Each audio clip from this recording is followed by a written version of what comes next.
কথাই বলে old is gold. এই রেসিপিটার সঙ্গেও এই কথাটার মিল আছে। এইভাবে রান্না করলে যেমন ঝুরঝুরে হবে সেই রকম সুস্বাদুও হবে।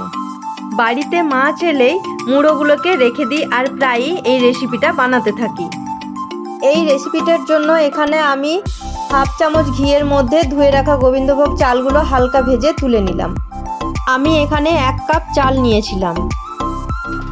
সর্ষের তেলের মধ্যে লবণ হলুদ দিয়ে মাখিয়ে রাখা মাছের মাথাগুলো ভালোভাবে ভেজে নিলাম। মাছের মাথাগুলোর মধ্যে আষ্টে গন্ধ না থাকে তার জন্য ভেঙে ভালোভাবে ভেজে নিলাম। ওই তেলের মধ্যে গোটা গরম মশলা, তেজপাতা, গোটা জিরে আর শুকনো লঙ্কা ফোড়ন দিয়ে আলুগুলো লাল করে ভেজে 1 চামচ আদা লঙ্কার পেস্ট, পরিমাণ মতো লবণ হলুদ, হাফ চামচ জিরে গুঁড়ো, পরিমাণ মতো কাশ্মীরি রেড চিলি পাউডার দিয়ে ভালোভাবে মশলা কষিয়ে ভেজে রাখা চাল আর মাছের মাথা দিয়ে আবারও একটু ভেজে 2 কাপ গরম জল আর একটু চিনি দিয়ে ফুটে উঠলে ঢাকা দিয়ে দিলাম। ফুটে উঠলে গ্যাসের ফ্লেম লো করে দিয়েছিলাম।